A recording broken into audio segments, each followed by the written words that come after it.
इस कहानी को आपको बहुत ध्यानपूर्वक सुनना और समझना होगा। इस कहानी की हर एक सीख को अपने जीवन में उतारना होगा, तभी इस कहानी का मकसद पूरा हो सकेगा। क्योंकि इस कहानी में कुछ ऐसे रहस्य है, कुछ ऐसी बातें हैं जिसे जानने के बाद आपको ये एहसास होगा कि आपका सबसे बड़ा धन क्या है। इससे पहले कि आप इस कहानी में खो जाए, ऐसे ही कहानियों को सुनने के लिए हमारे चैनल को जरूर सब्सक्राइब करें। तो चलिए कहानी शुरू करते हैं।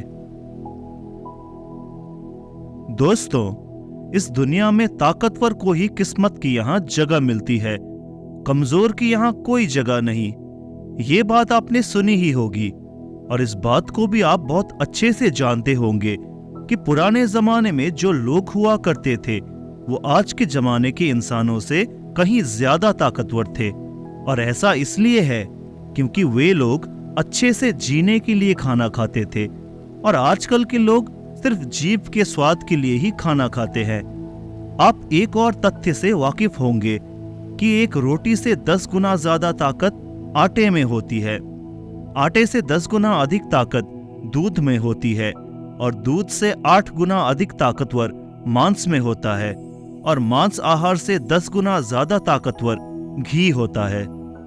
लेकिन यदि आप आज के समय पर देखेंगे, यदि किसी व्यक्ति को घी खाने के लिए दिया जाए तो वो ज्यादा से ज्यादा 1 चम्मच ही उसका सेवन कर सकता है, उसके ऊपर वो नहीं खा पाएगा। लेकिन यदि हम पुराने जमाने के इंसानों की बात करें तो उस समय पर घी उनका सर्वश्रेष्ठ भोजन होता था। इसीलिए पुराने जमाने के लोगों में अभी के मुकाबले बहुत ज्यादा ताकत और शक्ति था। इसीलिए कहा जाता है कि तब के जमाने के लोग सचमुच जीवन जीते थे, और आज के लोग तो केवल जबरदस्ती अपने आप को स्वस्थ रखने की और जीवन जीने की कोशिश करते हैं। बहुत समय पहले की बात है, एक छोटा सा राज्य था। उस राज्य का राजा बहुत दयालु था, और वहां की सेना भी बहुत पराक्रमी थी। उसके राज्य में एक ऐसा व्यक्ति था जो अत्यधिक पराक्रमी था, और वह उस राज्य का सर्वश्रेष्ठ योद्धा था। वो इतना ताकतवर था कि एक साथ वो 50 लोगों को भी हरा सकता था। राजा उसके इस पराक्रम से हमेशा बहुत खुश रहते थे।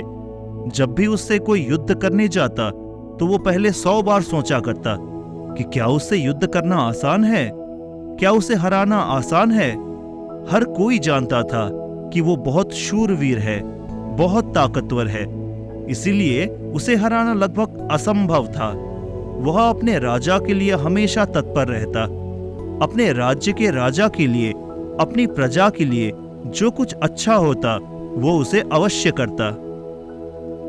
एक बार की बात है, वह शूरवीर योद्धा अपना पराक्रम दिखा रहा था।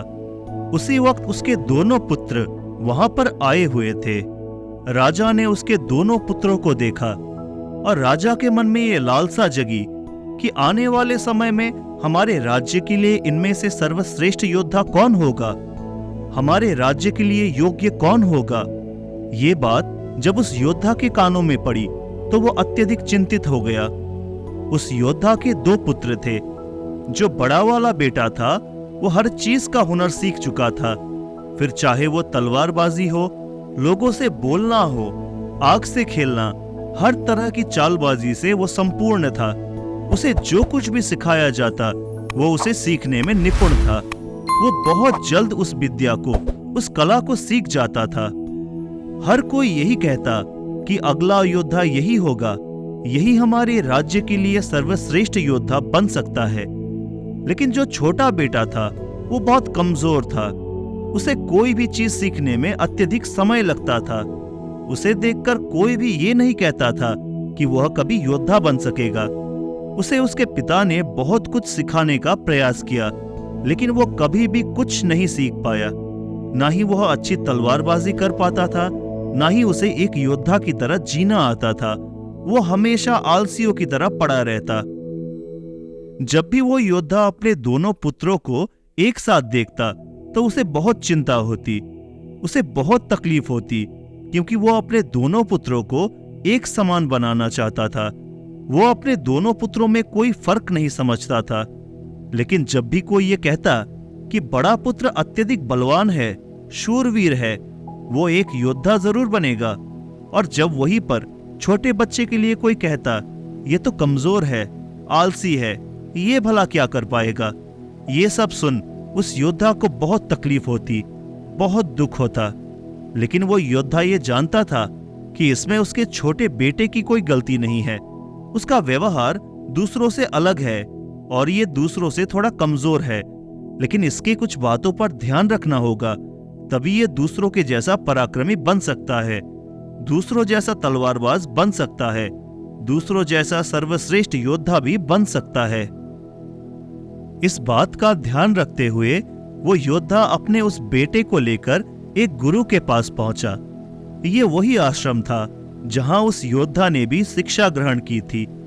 वह उस गुरु को भली भांति जानता था और वो ये भी जानता था कि वो गुरु उसके छोटे बेटे को शिक्षा अवश्य देंगे, जिससे वह भी अन्य लोगों की तरह पराक्रमी और शूरवीर बन सकता है। वो अपने छोटे बेटे को उन गुरु के पास ले गया, उन्हें प्रणाम किया और कहने लगा, हे गुरुवर, मैं चाहता हूं कि मेरा बच्चा आपसे शिक्षा ग्रहण करे।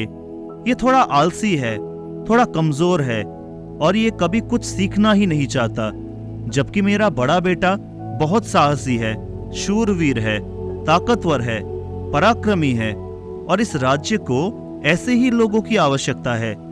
लेकिन मेरा ये छोटा बेटा, जो कि मेरी चिंता का कारण बना हुआ है, मैं चाहता हूं कि ये भी पराक्रमी बने, शूरवीर बने, ताकतवर बने, ताकि इस राज्य का हर कोई इसके भी गुण गाए। मैंने बहुत प्रयास किए, मैंने कई तरह के उपाय भी किए ताकि अपने जीवन में कुछ कर सके, कुछ सीख सके, लेकिन ये कभी कुछ सीखना ही नहीं चाहता। मैं चाहता हूं कि मेरे दोनों पुत्र एक बराबर के हो, किसी में कोई कमी न हो, इन दोनों को एक बराबर अधिकार मिले। लेकिन ये अपने आलस के कारण, अपनी कमजोरी के कारण हमेशा पीछे रह जाता है। मैंने इसे कई बार समझाया, लेकिन ये है कि मेरी बातों को मानता ही नहीं। मैं अपने दोनों बेटों में कोई भेदभाव नहीं रखना चाहता, मैं दोनों को एक बराबर बनाना चाहता हूं। उस योद्धा की ये सारी बातें सुनकर वह गुरु उस योद्धा से कहते हैं, मैं जानता हूं तुम्हारे पुत्र को क्या तकलीफ है, मैं इसे वैसा ही बना दूंगा जैसा तुम चाहते हो, लेकिन इसके लिए तुम्हें इसे कुछ दिन के लिए मेरे पास यहाँ पर आश्रम में छोड़ना होगा। और मैं तुम्हें यकीन दिलाता हूं कि जब तुम वापस इसे लेने जाओगे तो तुम्हें तुम्हारा यह पुत्र इस प्रकार नहीं दिखेगा। इसकी जगह पर तुम्हें वो पराक्रमी, वो ताकतवर बेटा मिलेगा जैसा तुम चाहते हो। वह गुरु अत्यधिक आत्मज्ञानी थे। उस योद्धा के पुत्र को देखकर यह समझ चुके थे कि उसे क्या तकलीफ है और उसे किस तरह से ठीक किया जा सकता है, उसे किस तरह से पराक्रमी बनाया जा सकता है, क्योंकि आखिर वो एक ऐसे योद्धा का पुत्र है जिसे अभी तक कोई हरा नहीं सका था। बस उसे इस बात का एहसास करवाना ही काफी था। उस गुरु के कहने पर अपने पुत्र को वहीं पर छोड़कर वापस अपने घर की ओर लौट जाता है। उसके बाद उस योद्धा का वह पुत्र एक शिष्य बनकर उन गुरु के आश्रम में रहने लगता है। वहां के सारे काम काज करने लगता है, वहां पर वो सीखने लगता है, समझने लगता है और इसी प्रकार कई दिन बीत जाते हैं। एक दिन सही समय आने पर गुरु उस योद्धा के पुत्र से कहते हैं, चलो आज मैं तुम्हें कुछ दिखाना चाहता हूं। इतना कहकर वह गुरु उस योद्धा के पुत्र का हाथ पकड़ लेते हैं और उसे लेकर एक पहाड़ी की ओर ऊपर की तरफ बढ़ चलते हैं। उस पहाड़ी के ऊपरी छोर पर ले जाकर वह गुरु उस पुत्र से कहते हैं, आज मैं तुम्हें कुछ सिखाने वाला हूं।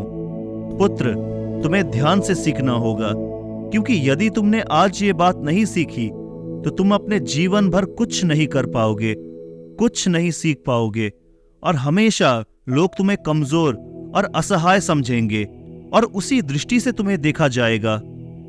धीरे धीरे कई दिन बीत चुके हैं और अब तुम्हारे घर जाने का वक्त भी करीब आ चुका है।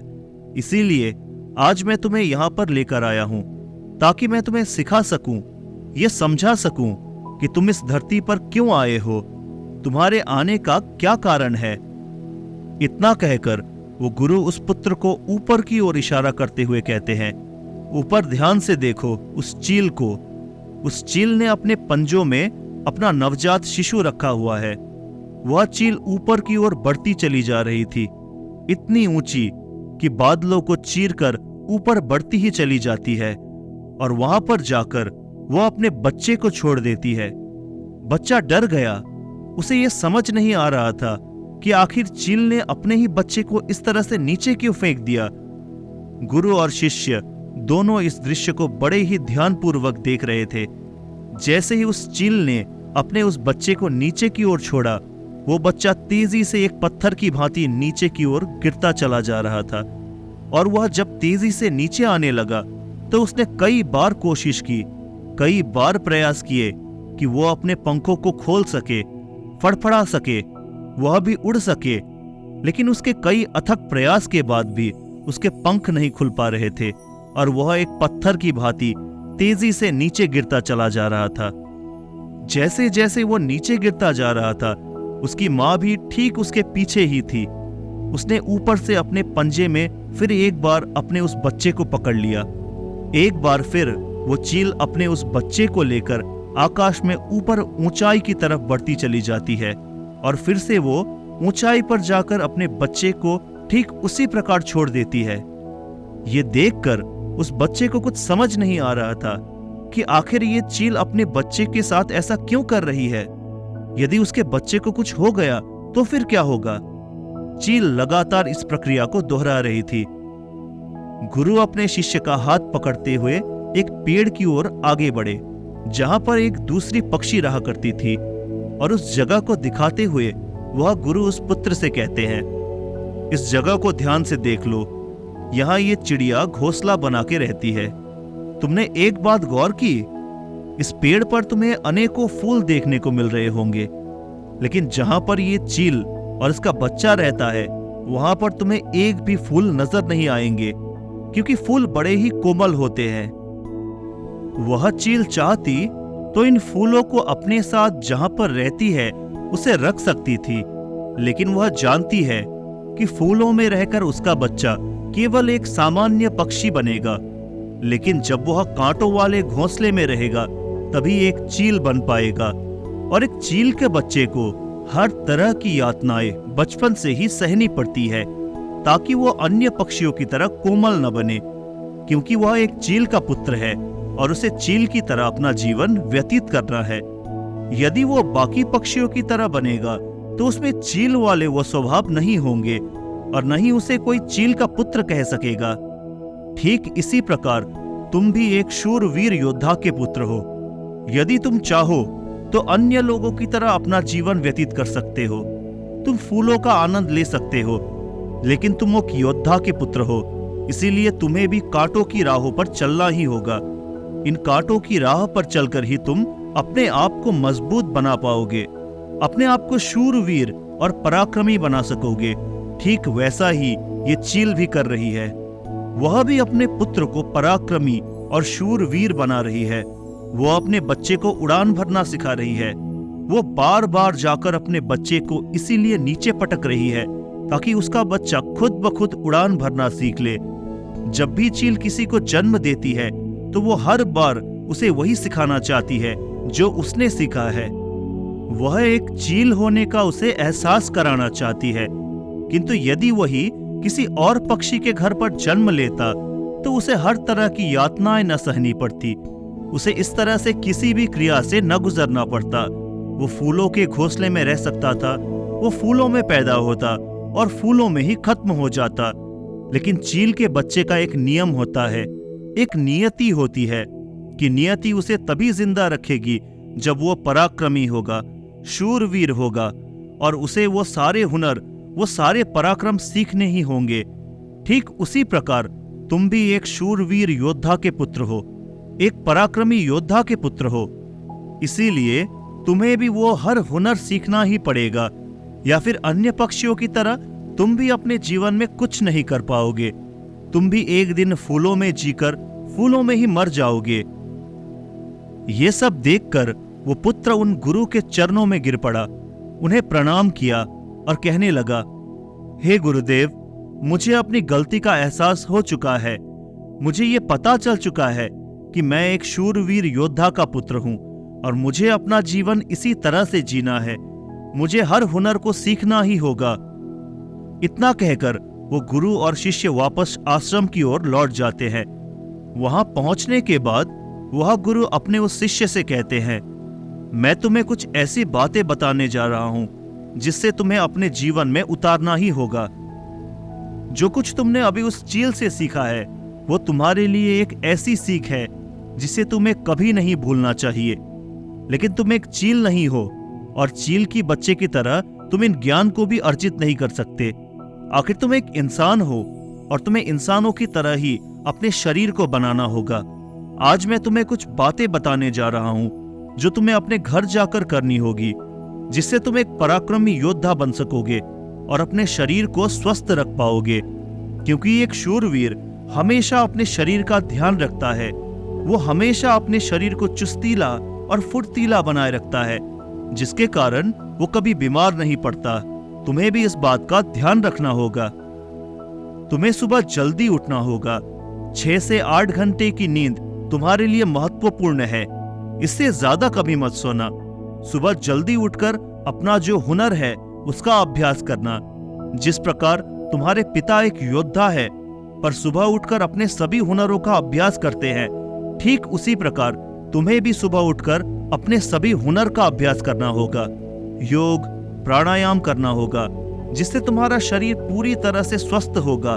और जितना तुम अपने शरीर को स्वस्थ रखोगे उससे भी ज्यादा तुम अपने अंदर की शक्तियों को समर्थ बना पाओगे। और तुम्हें एक बात और याद रखनी होगी, जितना तुम्हें अपने ऊपरी शरीर का ध्यान रखना है उतना ही तुम्हें अपने भीतर के शरीर का भी ध्यान रखना है। अर्थात अपनी मानसिक शक्ति का भी तुम्हें ध्यान रखना होगा, इसे भी बढ़ाना होगा। और ये मानसिक शक्ति तुम्हें ध्यान से मिलेगी, इसीलिए हमेशा ध्यान करना। लेकिन अगर तुम सुबह जल्दी नहीं उठ पाते, तुम इस आदत को नहीं अपना पाते, तो मेरा एक और सबक याद रखना।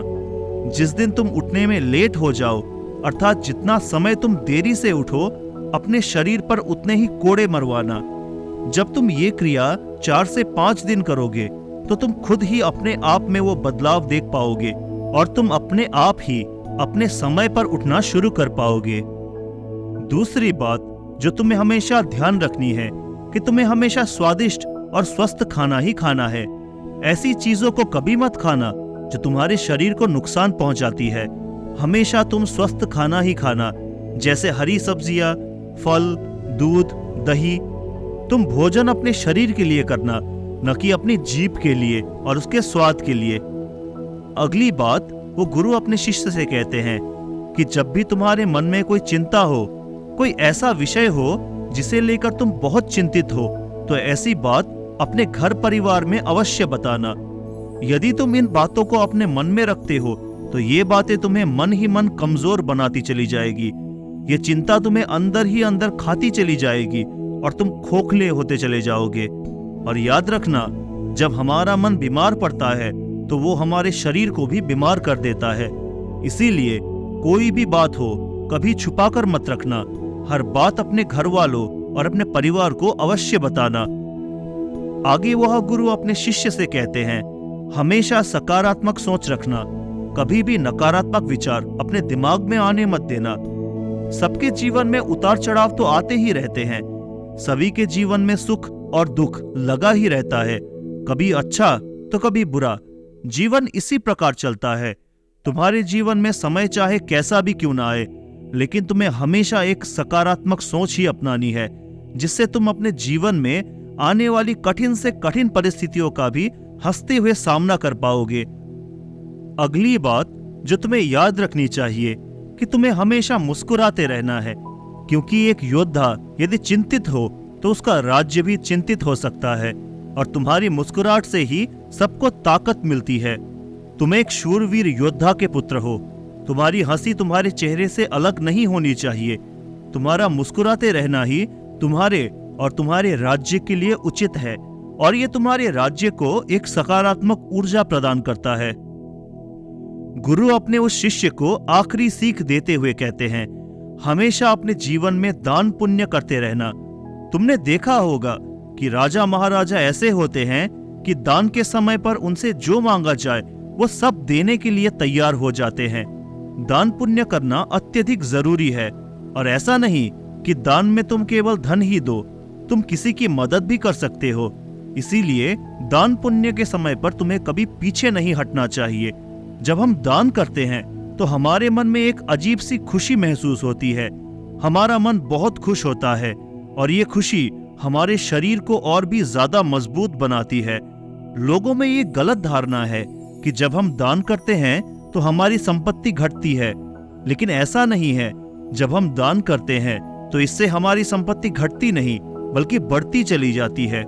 इसीलिए दान करने से कभी पीछे मत हटना। जब भी तुम्हें मौका मिले, जैसा भी तुम्हें मौका मिले, तुम दान अवश्य करना। इतना कहकर गुरुवर शांत हो गए, और शिष्य उन गुरु के चरणों में प्रणाम करके उनसे कहता है, हे गुरु, आपने जो मुझे शिक्षा दी है, ये शिक्षा मैं अपने जीवन भर याद रखूंगा। इसे मैं कभी भी नहीं भुलाऊंगा। अब मुझे आज्ञा दीजिए, मैं अपने घर जाना चाहता हूँ। अपने पिता की तरह एक पराक्रमी योद्धा बनना चाहता हूँ।